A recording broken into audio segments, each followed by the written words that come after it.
Hello दोस्तों, आप सभी का मेरे YouTube चैनल पे स्वागत है। अगर अभी तक आप हमारे चैनल को सब्सक्राइब नहीं किए हैं तो सब्सक्राइब कर लें ताकि अपकमिंग वीडियो की नोटिफिकेशन आपको मिलती रहे। आज के वीडियो में हम लोग बात करेंगे नियम 5 का, जो शेष रह गया था। नियम 5 का 2 जो आधी वीडियो रह गई थी वो इसमें प्रस्तुत किया जाएगा। मानचित्र निर्माण में आधुनिक तकनीकों का प्रयोग और हवाई सर्वेक्षण एजेंसी का दायित्व क्या है, ये उसका सेकंड वीडियो रहेगा। आइए हम लोग देखते हैं। रिजर्वेशन है उससे प्राइमरी कंट्रोल पॉइंट डेवलप किया गया। तो जो एजेंसी को जो जिला जिनको भी 3 एजेंसी अभी बिहार में काम कर रही है। एक है IIC Hyderabad, IIC technologies Hyderabad, एक है जीआईएस कंसोर्टियम दिल्ली और एक है आईएलएंडएफएस गुड़गांव। तो ये 3 कंपनी है एरियल एजेंसी जो जिन्होंने मतलब अपना एयरक्राफ्ट उड़ा के सारा इमेज फोटोग्राफ्स कलेक्ट करके ये नक्शा बना के देने का काम इन लोग कर रहे हैं। तो सबसे पहले इन लोग ग्राउंड कंट्रोल पॉइंट बनाते हैं जहाँ की मोन्यूमेंट करते हैं, जो कि जिस समय, और ये काम फ्लाइंग के पहले करना होता है। फ्लाइट प्लानिंग के पहले जो है ग्राउंड कंट्रोल पॉइंट का नेटवर्क तैयार करना होता है। और सबसे पहले सर्वे ऑफ इंडिया के पॉइंट से लिंक किया कंट्रोल पॉइंट से, उसके बाद फिर प्राइमरी बनाया, प्राइमरी से फिर ढेर सारा सेकेंडरी बनाया, जो कि 16-16 किलोमीटर पर है अभी, और जो बिहार में बनाया गया है। और उसके बाद फिर टर्शियरी जहाँ जहाँ नीडेड है वहाँ बनाया गया है। और इस नेटवर्क के थ्रू ही जियो रेफरेंसिंग की जाती है।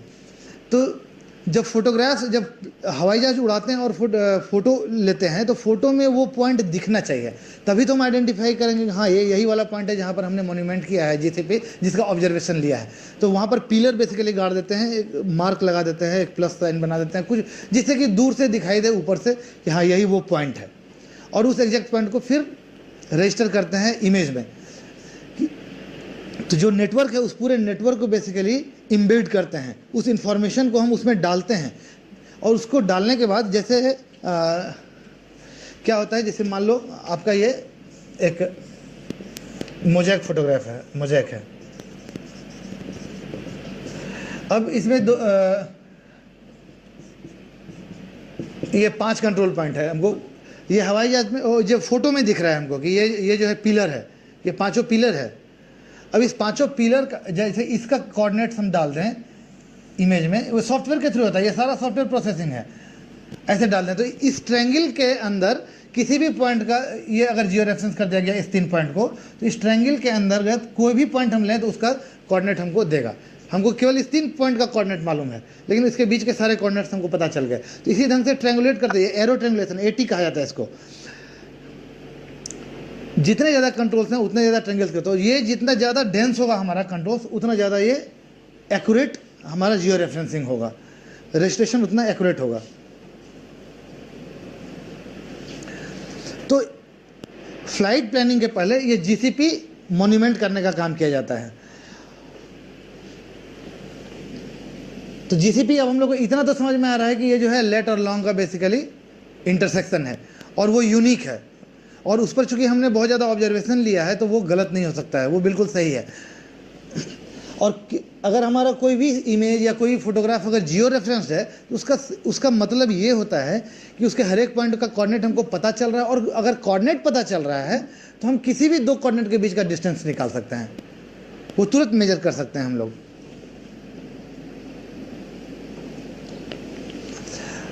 अब है कि जो हमारा फाइनली मान लो रजिस्टर किया, जियो रेफरेंस किया और हमारा ऑर्थो फोटोग्राफ बन के तैयार हो गया, तो डिजिटाइजेशन शुरू करने के पहले हमको उसकी ट्रूथिंग करनी होती है। ट्रूथिंग का मतलब क्या है? ट्रूथिंग का सिर्फ और सिर्फ ये मतलब है कि जो हमारा बना हुआ ऑर्थो फोटोग्राफ है, वो जो हमारा टोपोलॉजी है, जो हमारा मतलब टोपोग्राफी है, जो हमारा लैंड है, लैंड की जो रियलिटी है उसको एग्जैक्ट रेप्लिका के फॉर्म में एक्सप्रेस कर रही है या नहीं कर रही है। तो इसका पता कैसे करेंगे? इसका पता करने का तरीका है, 2 तरीका है। अब मान लीजिए यही है, ये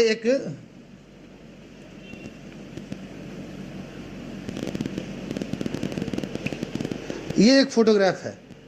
अब इस फोटोग्राफ में यहाँ पर मान लीजिए एक ट्री है, यहाँ पर एक वाटर बॉडी है, यहाँ पर हो सकता है एक नदी है, यहाँ पर हो सकता है एक पहाड़ है, यहाँ कुछ सेटलमेंट्स हैं,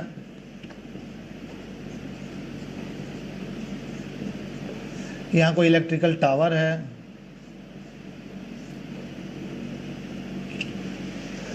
तो अब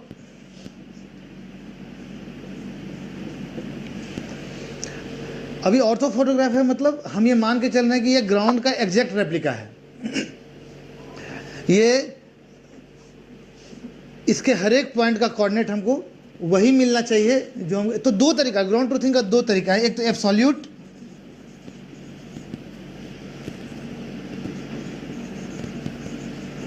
और दूसरा रिलेटिव। एब्सोल्यूट में क्या करेंगे, इमेज तो हमारा जियो रेफरेंस है, तो अगर मान लो मैं इस पॉइंट को लेता हूँ यहाँ पर, ये पॉइंट टाइप का चीज़ है, तो यहाँ पर अगर हम इमेज पर देख रहे हैं तो कुछ ना कुछ तो कोऑर्डिनेट हमको शो करेगा, ये एक्स वाई जेड कुछ ना कुछ तो शो करेगा। अब हम डीजीपीएस ले जाके इसी पॉइंट पर रखते हैं और फिर ऑब्जर्वेशन लेते हैं, तो ऑब्जर्वेशन के बाद हमको कुछ रीडिंग आएगा, वो मान लो x1 है, y1 है और z1 है। तो ये x1 और x, y1 और y, z1 और z ये सेम होना चाहिए। इसका अगर वो सेम है, इसका मतलब हमारा ऑर्थो फोटोग्राफ ठीक है। हमने ग्राउंड के वैल्यू से इमेज को जस्टिफाई कर दिया, वैलिडेट कर दिया, वेरीफाई कर लिया। तो यही चीज़ ग्राउंड ट्रूथिंग है। दूसरा जो रिलेटिव है, अगर जियो रेफरेंस्ड इमेज है हमारा, तो कोई भी दो कोऑर्डिनेट लें, मान लो एक पॉइंट ये लेते हैं और यहाँ मान लो एक कुआं है, दूसरा पॉइंट ये है, तो इस दोनों के बीच कोई ना कोई डिस्टेंस होगा, क्योंकि अगर कोऑर्डिनेट डिफाइन है तो ऑटोमेटिकली वो डिस्टेंस फिक्स आएगा, वो चेंज नहीं होता, वो ग्रिड है, वो एकदम फिक्स रहता है। तो इस दोनों के बीच का अगर हम इमेज पर कुछ डिस्टेंस आया हमारा, और इमेज पर अब मतलब सॉफ्टवेयर में ये सुविधा भी रहती है कि आप डायरेक्टली इस दोनों के बीच को आप मेजर कर सकते हैं, तो उनके मेजरमेंट का बेसिस ही बेसिकली वो कोऑर्डिनेट ही रहता है। तो ये डिस्टेंस हमने मेजर किया इमेज पर मान लो ये मेजरमेंट आ गया मुझे, मान लो ये लगभग 1.5 किलोमीटर का अगर डिस्टेंस, मान लो ये 1600 मीटर है, ठीक है। अब 1600 मीटर है ये डिस्टेंस कुआं और इस पॉइंट के बीच का। मान लो ये पॉइंट कोई चौमेड़ा है खेत का, ऐसे करके कोई खेत है,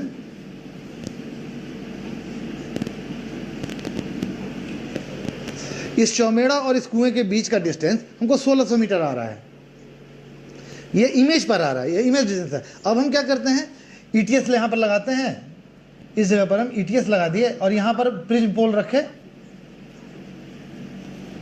और इस डिस्टेंस को मेजर किए,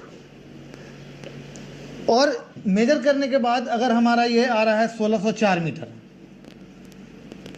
तो मतलब ये जो ग्राउंड की रियलिटी है वो तो 1604 मीटर है जो हम ईटीएस से नाप रहे हैं, उसको ये एग्जैक्टली कॉरेस्पॉन्ड नहीं कर रहा है, तो ये रिलेटिव ग्राउंड ट्रूथिंग हो गई। तो ये डिस्टेंस जो है हमारा ये भी 1600 होना चाहिए, ये दोनों बराबर होना चाहिए। मैक्सिमम डिफरेंस जो होना चाहिए वो 20 सेंटीमीटर तक का परमिसिबल डिफरेंस है ग्राउंड ट्रूथिंग के लिए। तो चूंकि ईटीएस जो है 1 किलोमीटर के डिस्टेंस को नापती है, तो उसमें 1 मिलीमीटर से ज़्यादा का फर्क नहीं आता, 1 या 2 मिलीमीटर। तो ग्राउंड ट्रूथिंग का मतलब ये है, मतलब कहने का ये है कि हमने ग्राउंड की सच्चाई को इमेज पर वेरीफाई कर लिया, वैलिडेट कर लिया, उसी के बेसिस पर हम वैलिडेट किए ग्राउंड ट्रूथिंग। अगर ग्राउंड ट्रूथिंग के बाद अगर सैम्पल ग्राउंड ट्रूथिंग एक दो जगह हम लोग कर लेते हैं, या मान लो दूसरा तरीका ये भी है कि मान लो गांव है जिसमें हम किसवार करने जा रहे हैं, ये गांव है, तो एक डिस्टेंस ये ले लिया, एक डिस्टेंस ये ले लिया। अब इसको इमेज पर देख लिए, इस डिस्टेंस को भी इमेज पर देख लिए, ईटीएस से इस दोनों डिस्टेंस को हम नाप लिए। वो अगर सही आ रहा है तो फिर अगर दो परपेंडिकुलर डायरेक्शन में, या तो इधर दो परपेंडिकुलर डायरेक्शन में अगर हम नाप के देख लेते हैं और वो सही आ रहा है, इसका मतलब जो हमारा ऑर्थो फोटोग्राफ है वो ग्राउंड ट्रूथ है, ऑर्थो जो है वो सही है। उसके बाद हम उसके बाद हमको बेसिकली डिजिटाइजेशन का काम उसके बाद हमको करना चाहिए, क्योंकि अगर वो एरर रह जाता है तो वो बेसिकली डिस्ट्रीब्यूट हो जाएगा। जो खेसरा हम डिजिटाइज कर रहे हैं, जो पॉलीगॉन हम बना रहे हैं डिजिटाइजेशन के थ्रू, उसमें भी वो एरर इम्बेड होता चला जाएगा। तो ये हो गया ग्राउंड ट्रूथिंग। तो ऑर्थो फोटो बनाने के बाद ग्राउंड ट्रूथिंग का काम करते हैं। और ये है कि राजस्व ग्राम मानचित्रों का सत्यापन एवं सुधार। तो एजेंसी के काम में ये भी है कि जब हम काम शुरू करने जा रहे हैं किश्तवाड़ के लिए, जब हम बाउंड्री वैलिडेट करना शुरू करें, उसके पहले कि हाँ ये नक्शा हमारे फील्ड में काम करने के लायक है या नहीं है, उसके लिए बस यही काम करते हैं। तो उसे वही है मानचित्र का सत्यापन कि वो सही है, ऑन स्केल है, मतलब यूनिफॉर्मिटी ऑफ स्केल उसमें प्रिवेल कर रहा है, इस चीज़ को हम इंश्योर करते हैं। तो ये हो गया हमारा किश्तवाड़ के पूर्व किए जाने वाले कार्य। अब फिर किश्तवाड़ स्टार्ट होगा, तो अब देखते हैं किश्तवाड़ के दौरान क्या क्या काम किया जाता है। किश्तवाड़ जो है बेसिकली मुझे लगता है कि मानचित्र को हमको आगे ले जाना है, मानचित्र से हमको क्या क्या चीज़ें, क्या क्या सर्विस प्रोवाइड करना है मैप बेस्ड, और मैप हमारा एक्यूरेट है नहीं है। इवन इससे चूँकि ये इमोशनली सेंसिटिव इशू है, तो इससे मतलब लैंड जुटा हुआ है, तो उसका सही होना, एक्यूरेट होना बहुत ज़रूरी है। और उस काम के लिए उस एक्यूरेसी को इनकॉर्पोरेट हो, हमारे नक्शे में इनकॉर्पोरेटेड हो, उसके लिए ज़रूरी है किश्तवाड़ सबसे ज़्यादा इम्पॉर्टेंट प्रोसेस है एक्यूरेसी पॉइंट ऑफ व्यू से। तो किश्तवाड़ में हम जो करेंगे, सबसे पहले तो नक्शा जब हम लेते हैं तो उसके साथ एजेंसी एक लिस्ट देगी हमको, और वो लिस्ट जो देगी वो ये देगी कि पुराना जो हमारा रेवेन्यू विलेज का मैप था और अभी जो हमारा रेवेन्यू विलेज का मैप बन रहा है, उसके एरिया में कितना डिफरेंस आ रहा है। अगर वो डिफरेंस ऐसे सभी गांवों का एक लिस्ट वो देगी जिसमें डिफरेंस 5% से ज़्यादा है, और वो डिफरेंस आने की वजह है कि पहले जो हमारा उसका कारण गैप ओवरलैप है। बेसिकली गैप ओवरलैप इशू को भी समझना हमारे लिए ज़रूरी है, उसको देखते हैं। मान लीजिए ये एक गांव है ए और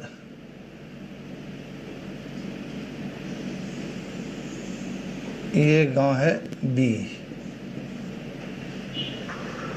दोनों राजस्व ग्राम है। दोनों रेवेन्यू विलेज को जब हम कंप्यूटर पर सटाते हैं तो यहाँ पर क्या दिखता है कि ये इस तरह ऐसे दिखता है, एकदम एग्जैक्ट सा मैच होता हुआ नहीं दिखता है। तो यही बेसिकली इसको स्लाइवर्स पॉलीगॉन कहा जाता है। तो यही बेसिकली गैप और ओवरलैप है। तो कंप्यूटर पर जब हम इस नक्शे को लाते हैं तो जनरली क्या होता है, एक पॉलीगॉन बना रहता है ऐसे ऐसे करके, तो इसको भी वो पॉलीगॉन समझ लेता है, जो कि व्यवहार में बेसिकली ये क्या है कि शुरू में जब नक्शा बनाया जाता था तो हर एक गांव को आइसोलेशन में मैप क्रिएट किया गया था और हैंड ड्रॉन था। ये हाथ से रेखाएं खींची गई थी A0 साइज पर या A1 साइज पर पूरे गांव के नक्शे का। तो ये बेसिकली ड्राफ्टिंग एरर है, हाथ से खींचने के कारण हाथ हिला तो उसके कारण भी ये आया। तो इस चीज़ को ये बेसिकली ज़मीन पर एग्जिस्ट नहीं कर रहा है, ये मेजरमेंट का प्रॉब्लम नहीं है, ये रिप्रेजेंटेशन का प्रॉब्लम है, ये रिप्रेजेंटेशन एरर है। तो इस चीज़ के कारण क्या हो रहा है कि गैप ओवरलैप अभी बहुत सारा क्रिएट हो रहा है। तो उसको जब जैसे ही हम इसको ठीक करेंगे तो ये वाला एरिया कहाँ जाएगा, या तो घटेगा या बढ़ेगा।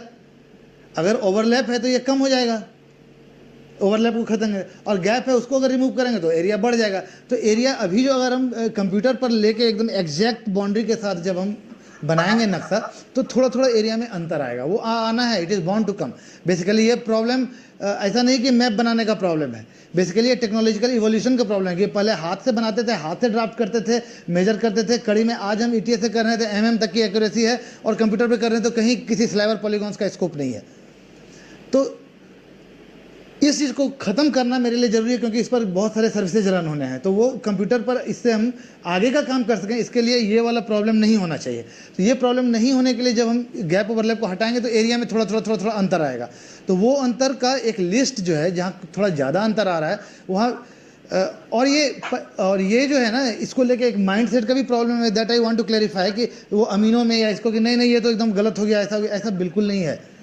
सच ये है कि इसका ठीक होना जरूरी है, और ये किसी भी ढंग से आपके मतलब क्या कहते हैं, आपकी जो निर्णय की शक्ति है कानूनों की या ऐसो की, उसको प्रभावित कर रहा है। ये बेसिकली रिप्रेजेंटेशन के एरर को ख़त्म कर रहा है। और बाकी अगर कोई दिक्कत है, आपको लग रहा है कोई इशू, तो आप जाइए, मतलब फील्ड में एडजुकेट करने की तो पूरी स्वतंत्रता है। तो कहने का मतलब ये है कि जहाँ भी 5% से ज़्यादा का डिफरेंस हो रहा है उसका लिस्ट एक देंगे, एजेंसियां जो है उसकी एक सूची देगी कि जहाँ क्षेत्रफल में 5% से ज़्यादा का अंतर आ रहा है, उसको ग्राउंड पर जाके देख लेंगे कि क्या वजह है। अगर वो इसी वजह से है तो ठीक है, कोई और वजह है, इंक्रोचमेंट है, कुछ और है, तो उसको भी देख लेंगे। क्योंकि अभी जो हमारा नक्शा आ रहा है वो तो फोटोग्राफ जो ले रहे हैं हवाई जहाज से, तो जो अभी की रियलिटी है उस हिसाब से आ रहा है। एनीवे, तो एक तो ये हो गया, सबसे पहला काम तो ये हुआ कि हम वो उन नक्शों को देख लिए जिसमें कि वेरिएशन थोड़ा ज़्यादा है, जो हमारा सस्पेक्ट हो सकता है एक्यूरेसी पॉइंट ऑफ व्यू से। दूसरा, मानचित्र का सत्यापन। मानचित्र के सत्यापन में वही कि हम वैलिडेट कर लेंगे, दो डिस्टेंस रिलेटिव कर देख लेंगे कि दो लंबी दूरी ले लेंगे, 1.5-2 किलोमीटर 2.5 किलोमीटर तक का, और वो डिस्टेंस को हम मैप पर भी देख लेंगे और ग्राउंड पर भी ETS से वेरीफाई कर लेंगे। तो रिलेटिव ग्राउंड ट्रूथिंग के लिए बेसिकली दो परपेंडिकुलर डायरेक्शन में मैप को हम करते हैं, तो उसके लिए DGPS की ज़रूरत नहीं पड़ती है। ऐसा कुछ क्वेश्चन आया था, इसलिए मैं एक्सप्लेन मतलब क्लियर कर देना चाह रहा हूँ। वो ETS से हो सकता है, वो डिस्टेंस का मेजरमेंट लेके दो परपेंडिकुलर डायरेक्शन में आप कंफर्म कर सकते हैं कि हाँ ये नक्शा जो है सही है। तो दूसरा काम ये हो गया कि हम नक्शे को देख लिए, अगर वो नहीं आता है सही तो फिर that has to be return to agency for correction. तीसरा है अब जो है रियल फील्ड वर्क जहाँ से स्टार्ट होता है, बाउंड्री वेरिफिकेशन। जो गैप ओवरलैप है उसको ख़त्म करने के लिए हमको लाइन को हटाना पड़ेगा। अब यहाँ समझने वाली बात यह है कि दो गांव के बीच में एक और केवल एक ही सीमा रेखा होगी ना, दो सीमा रेखा तो हो नहीं सकती है। अब यहीं से प्रॉब्लम स्टार्ट होता है। अगर इसी को थोड़ा बड़ा करके हम यहाँ पर बना रहे हैं,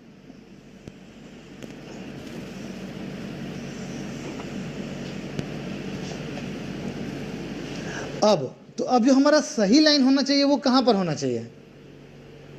वो तो उसके लिए भी तो इनफाइनाइट भी हो सकता है, ऐसे भी हो सकता है, ऐसे भी हो सकता है, या इस वाले को मान लिए इस वाले को खारिज कर दिए, या इसी को मान लिए इसको खारिज कर दिए, या बीच में ऐसे हो सकता है। वो लाइन कौन सा होगा? तो बेसिकली ये वही लाइन होगा।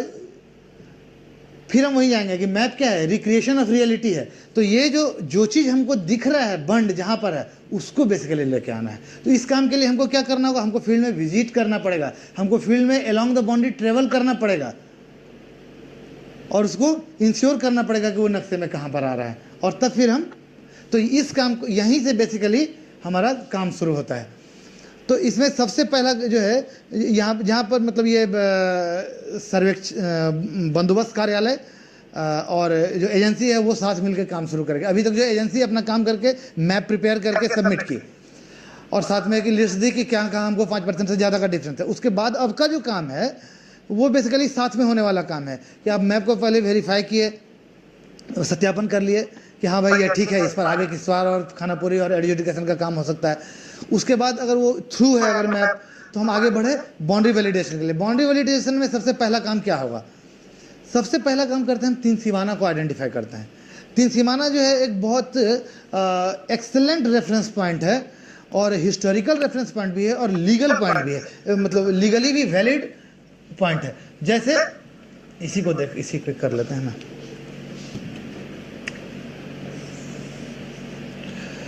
और एक तीसरा गांव है, मान लीजिए ऐसे करें,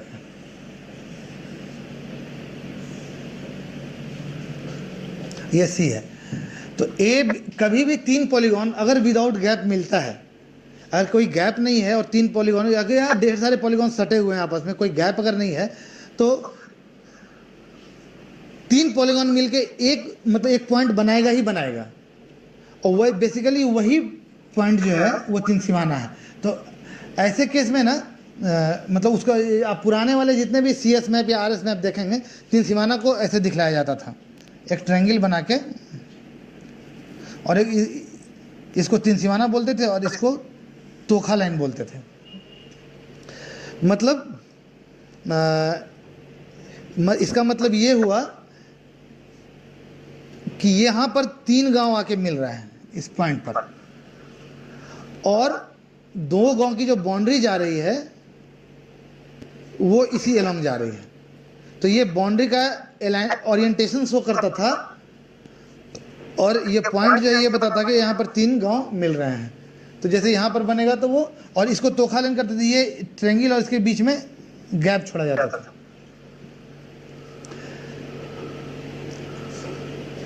तो तीन सीमाना जो है, जो राजस्व ग्राम का, जैसे इसमें अगर हम देखें, इस वाले ए के लिए अगर हम देखें तो एक तो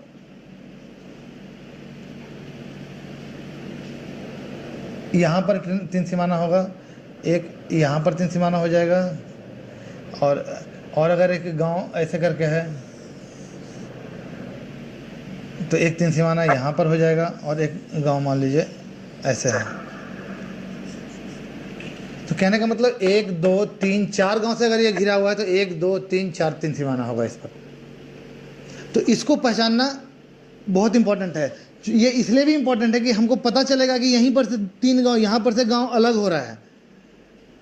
तो अब ये पॉइंट कि ये वाला पोर्शन जो है ए में जा रहा है, ये वाला पोर्शन जो है बी में जा रहा है, ये वाला पोर्शन जो है सी में आ रहा है, इस बात का फैसला वो तीन सीमाना को क्लियर करने के बाद ही होगा। तो इसको पहचानने का एक तरीका ये है कि अच्छा, हम तो ये अभी मान के चल रहे हैं कि रिप्रेजेंटेशन का एरर भी हो सकता है, तो कैसे उसको आइडेंटिफाई करेंगे? तो इसका सबसे अच्छा तरीका है कि जो तीन सीमाना के बगल में चारों बगल 3 गांव तो होगा, ये तो एक बिल्कुल अच्छी तरह समझ में आ रहा है। हम ऐसे मुस्तकिल को मुस्तकिल बोले तो मैप पर हम वैसा पॉइंट खोजेंगे, तीन मेड़ा हो या चौमेड़ा हो या कोई कुआं हो या कुछ मंदिर वगैरह हो या कुछ पुराना, जो कि आज भी हमको दिख जाए। तो यूजुअली 3 मेड़ा चौमेड़ा बहुत इजीली मिल जाता है, जो कि खेतों में अंतर आया है, डिवीजन हुआ है, मतलब पीसेज हुआ है, फ्रेगमेंटेशन हुआ है, अमलगमेट भी किया है, मिल के भी एक हुआ है, लेकिन फिर भी तिमेड़ा चौमेड़ा सब ऐसे मिल जाते हैं। तिमेड़ा चौमेड़ा जनरली जो कि उसी जगह पर हैं जहाँ पहले थे, तो वो हमारे लिए बड़ा एक्सेलेंट रेफरेंस पॉइंट हो जाता है। तो अगर 3 पॉइंट हम अगर ऐसा मुश्किल खोज लेते हैं तीन सीमाने के तीनों बगल, तो हमको तीन सीमाना बिल्कुल से फिक्स हो जाता है, और हम अभी ETS से नाप के अभी के हिसाब से एकदम पूरा एक्यूरेट डिस्टेंस नाप सकते हैं। पहले के समय में मान लो कि वो कड़ी में है तो उतना एक्यूरेट नहीं भी मिले, लेकिन अभी तो हम बिल्कुल से एग्जैक्ट डिस्टेंस नाप के उसको फिक्स कर सकते हैं। और उसका अगर कोऑर्डिनेट ले लें ऑब्जर्वेशन, तो हम ये भी कह सकते हैं कि एब्सोल्युटली भी डिफाइन कर सकते हैं कि अगर नहीं भी कुछ है तो वो कोऑर्डिनेट हमारे पास है, वहाँ हम एग्जैक्ट चले गए। तो ये पॉइंट ही हमारा तीन सीमाना है। तो तीन सीमाने को ऐसे करके पहचाने, और एक तीन सीमाना से दूसरे तीन सीमाना के बीच अगर हम जाएंगे तो 2 गांव के बीच का बाउंड्री डिफाइन हो जाएगा। जैसे इस तीन सीमाना से इस तीन सीमाना के बीच अगर हम आए तो ए और बी के बीच की बाउंड्री क्लियर हो जाएगी। इस तीन सीमाना से इस तीन सीमाना तक आए तो ए और सी के बीच की बाउंड्री क्लियर हो जाएगी। इस तीन सीमाना से इस तीन सीमाना के तक आए तो ए और डी के बीच की बाउंड्री क्लियर हो जाएगी। बेसिकली हमको इसके बीच में एक यूनिक लाइन डिफाइन कर लेना है, मतलब 2 गांव के बीच में एक और एक ही सीमा हो सकती है। ये मतलब डुअलिटी नहीं रह जाए, मतलब तो वो चीज़, ये चीज़ अगर हो गया तो हमारा बाउंड्री वैलिडेट हो गया। तो बेसिकली बाउंड्री वैलिडेशन में जो काम हुआ हमारा वो हुआ कि तीन सीमाने को आइडेंटिफाई किए, इसके एलॉन्ग इसके चारों बगल 3 मुस्तकिल आइडेंटिफाई किए, और ये डिस्टेंस लिए, ये जो टाई लाइन है इस टाई लाइन का डिस्टेंस हम प्रिजर्व कर लिए। उसी तरह फिर यहाँ किए, ये डिस्टेंस हम प्रिजर्व कर लिया, ये डिस्टेंस हम प्रिजर्व कर लिए। तो हमारा ये डर अब खत्म हो गया। जैसे पहले क्या था ना, तीन सीमाना की जगह पर वो घड़े में कोयला पत्थर वगैरह डाल के वो ज़मीन के अंदर डाल देते थे कि बाद में कभी कुछ इशू होगा तो वहाँ से हमको आइडेंटिफाई हो जाएगा कि बेसिकली गांव के बीच का बाउंड्री है कहाँ और कहाँ पर 3 गांव एक साथ मिल रहा है। तो वो चीज़ अब इसका डर खत्म हो जाएगा, क्योंकि अब तो हमारा सॉफ्ट कॉपी है और हमको कोऑर्डिनेट प्रिजर्व कर रहे हैं। ये डिस्टेंस भी प्रिजर्व अगर कर लेंगे तो हम लोकली भी अगर हमको उस जगह पर रीच करना है तो बहुत ईजिली हम पहुँच जा सकते हैं। तो ये काम हुआ, और एक तीन सीमाने से दूसरे तीन सीमाने तक गए तो जहाँ भी हमको गैप ओवरलैप मिल रहा है वहाँ फील्ड का पोजीशन क्या है उसको रिप्रेजेंट कर लिए। तो हमारा बाउंड्री वैलिडेट हो गया। तो ग्राम सीमा सत्यापन का काम हम लोग इस तरह से खत्म करेंगे। इसके बाद तो पहला काम तो ये हो गया, फिर बाउंड्री को वैलिडेट किए। बाउंड्री वैलिडेट हो जाने के बाद फिर होता है नंबरिंग करने का काम, खेसरों की नंबरिंग। अब क्या है कि जो हमको मैप मिला है, मानचित्र मिला है, बेसिकली उसमें खेत बने हुए हैं, उसके ओनरशिप के बारे में हमको कुछ पता नहीं है। लेकिन जब हम पूछना शुरू करते हैं तो पता चलता है नहीं, ये 4 खेत जो है वो एक ही आदमी का है। तो ओनरशिप के हिसाब से अगर डिफाइन करें तो 4 खेत को मिला के फिर एक खेत बनाना होगा। तो बीच के लाइन को अमीन लोग F लगा के एक ये बना देते हैं पार्सल, तो वो खेसरा। तो खेसरा जो है ओनरशिप का स्मॉलेस्ट यूनिट हो गया। तो खेतों से खेसरा बनाए और खेसरा बनाए और सारे खेसरा को नंबरिंग कर दिए, 1 2 3 4 5 6 से लेके जहाँ तक अंत तक गया। और उसी समय जब खेसरा का नंबरिंग का काम हो गया तो और अपडेशन जो हमने बाउंड्री वैलिडेशन के समय फील्ड के पोजीशन को लिया है, वो फील्ड अपडेट्स और पहचाना हुआ जो टाई लाइन का मेजरमेंट है वो, और जो खेसरा का नंबरिंग किया है वो, ये सारा कुछ अगर हम एरियल एजेंसी को देंगे तो एरियल एजेंसी उस गांव के सारे खेसरों का एक एरिया स्टेटमेंट हमको देगी। एरिया स्टेटमेंट का मतलब हो गया कि किस खेसरा का क्षेत्रफल कितना है। और वो एरिया स्टेटमेंट मिलने के बाद जब हम खानापुरी में जाएंगे तो वो हमारे लिए रेफरेंस का काम करेगा।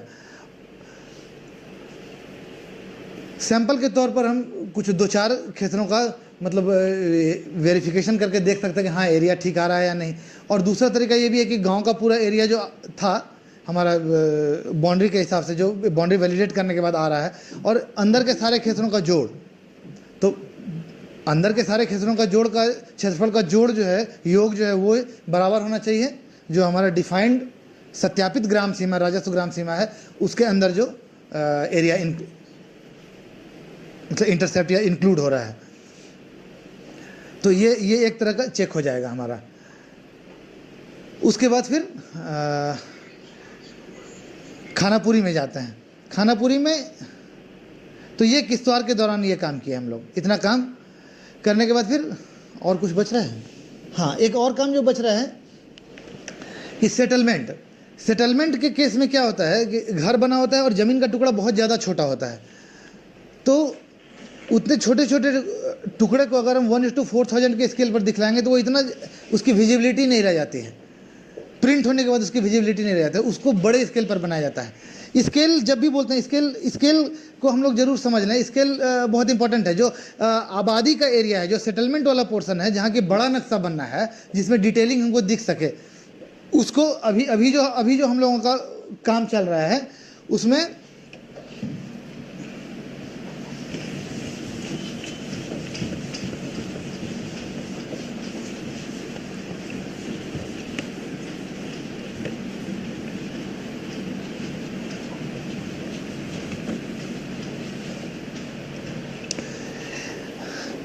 थोड़ा सा स्केल पर हम लोग 2-4 मिनट खर्च करते हैं, स्केल को समझ लेते हैं।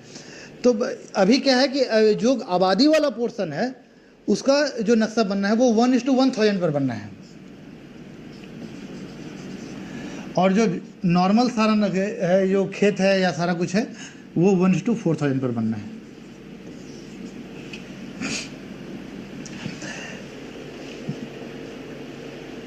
पुराना जो CS के टाइम में नक्शा बना था, RS के टाइम में, उसमें भी 3 स्केल पर नक्शा बना था। एक था 16 इंची, एक 32 इंची और एक 64 इंची। बेसिकली ये बोलने का मतलब ये होता था, मीनिंग उसका यही रहता था कि 16 इंच बराबर 1 माइल, 32 इंच बराबर 1 माइल और 64 इंच बराबर 1 माइल।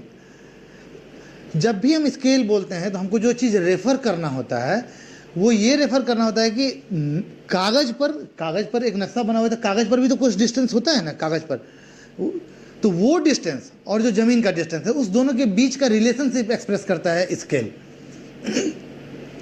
मतलब 16 इंच का अगर कोई लाइन खींचा हुआ है कैडस्ट्रल मैप पर, तो वो ज़मीन पर वो 1 माइल होगा।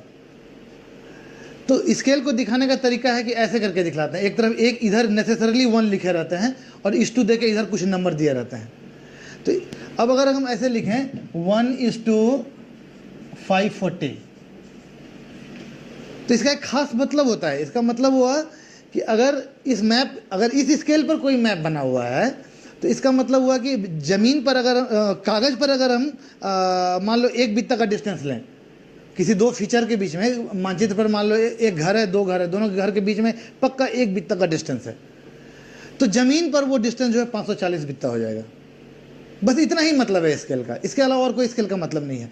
तो 1:1000 मैप पर हमको डिटेल ज़्यादा दिखेगा या 1:4000 पर हमको ज़्यादा डिटेल दिखेगा? ऑब्वियसली 1:1000 पर ज़्यादा दिखेगा। ये जो 4 गुना हो गया, लीनियर डिस्टेंस 4 गुना हो गया, एरिया वाइज ये 16 टाइम्स बड़ा है, लीनियरली 4 टाइम्स बड़ा है। तो यही चीज़ स्केल है। पहले जो है स्केल को चेंज करने में बहुत ज़्यादा मेहनत करनी पड़ती थी। कोई नक्शा अगर 1:4000 पर है और उसको 1:1000 पर ले जाना है तो मुझे बहुत टीडियस काम होता था। आज जो है कंप्यूटर के टाइम में क्या है कि हमको जूम इन जूम आउट किए तो एक मैकेनिकल जूम रहता है, अकॉर्डिंगली जो है डायनामिक स्केल रिफ्लेक्ट कर देता है और हमारे जिस स्केल पर नक्शा चाहिए हम फटाक से निकाल लेते हैं। तो ये सुविधा पहले नहीं थी। तो पहली बात तो ये समझना है। तो 16 इंच बराबर 1 माइल जो था, जब ऐसे रिप्रेजेंट करते हैं ना तो इसको RF बोलते हैं, रिप्रेजेंटेटिव फ्रैक्शन। मतलब 1/1000, ऊपर में 1 है नेसेसरली, तो रिप्रेजेंट कर रहे हैं एक फ्रैक्शन से, तो इसको RF बोलते हैं, रिप्रेजेंटेटिव फ्रैक्शन, कि हमारे नक्शे का स्केल क्या है। तो इसका जो RF आता था वो 1:3960 आता था। अभी जो है मैट्रिक मतलब 10 के मल्टीपुल में अब स्केल को पूरे भारत में करने का ये है कि एक क्या है कि जो साउथ का मैप है या जो ईस्टर्न पार्ट का मैप है या जो वेस्टर्न इंडिया का मैप है उसमें एक सिमिलरिटी नहीं है। अगर हम सबको स्टिच टुगेदर करना चाहें तो वो स्केल पर अगर नहीं रहेगा तो स्टिच नहीं होगा, वो एक साथ नहीं आएगा। जैसे बिहार का इतना बड़ा मैप हो और बगल के पश्चिम बंगाल का मैप इतना बड़ा हो, छोटा मैप, तो वो ऐसा कुछ नहीं कि बड़ा मैप गलत होता है छोटा मैप सही होता है, लेकिन मिला नहीं सकते हैं। मिलाने के लिए दोनों मैप का बराबर होना जरूरी है, मतलब दोनों का स्केल बराबर होना जरूरी है, तभी हम मिला सकते हैं। तो पूरे इंडिया में मान लोकली जो है थोड़ा स्केल के डिफरेंस होने के कारण जो इंटीग्रेशन का काम है वो बहुत अच्छी तरह से नहीं हो पाता है। तो अभी जो है डिजिटल इंडिया के तहत मतलब सारे को मैट्रिक स्केल में मतलब 10 के मल्टीपुल में ला के 1:4000 पे पूरे कैडेस्ट्रल मैप को तैयार किया जा रहा है। और जो का लार्ज मैप चाहिए सेटलमेंट है, जहाँ ज़्यादा डिटेलिंग की ज़रूरत है, वहाँ 1:1000 पर। तो स्केल हमको लगता है समझ में आ गया कि मतलब paper distance versus ground distance. Paper पे 1 तो ग्राउंड पे कितना, तो वही चीज़ रिप्रेजेंटेटिव फ्रैक्शन के थ्रू हम एक्सप्रेस, या कोई भी अगर डिस्क्रिप्टिव स्केल भी दिया हुआ है तो उसको हम कन्वर्ट कर सकते हैं RF में। इसको RF में करने के लिए क्या करें, 1 मील बराबर 1760 गज, 1760 गज, एक गज में 3 फीट तो गुना 3 फीट, फीट को फिर अगर इंच में बदलो तो गुना 12 इंच, तो उसको इतना करोगे तो ये वाला नंबर आ जाएगा 3960। तो किसी भी स्केल को हम रिप्रेजेंटेटिव फ्रैक्शन के रूप में रिप्रेजेंट कर सकते हैं और वो चीज़ हमारा 1:, उतना दिखला के समझ सकते हैं। तो अब क्या है कि जब हम किश्तवाड़ के काम में जब हम बाउंड्री वैलिडेट कर लिए, खेसरा करके नंबरिंग कर लिए, अब है कि वो कौन कौन सा पोर्शन है जिसका हमको बड़ा मैप बनाना है। तो वो जो सेटलमेंट वाला एरिया है, आबादी वाला एरिया, उसको आइडेंटिफाई करते हैं और उसको फिर चादर में डिवाइड करते हैं कि उसको बड़ा बड़ा मैप बनाएंगे। तो वो उन सारे सेटलमेंट एरिया को हमको पहचान लेना होता है जिसको कि लार्जर 1:1000 के स्केल पर दिया जाना है। तो उन चादरों का पहचान भी किश्तवाड़ का ही पार्ट है। और इसमें एक जब वो प्रिंट करके देंगे तभी खानापुरी उसके बाद स्टार्ट होता है। और जब सीट टू सीट जो अब यहाँ पर एक चीज़ और समझना जरूरी है कि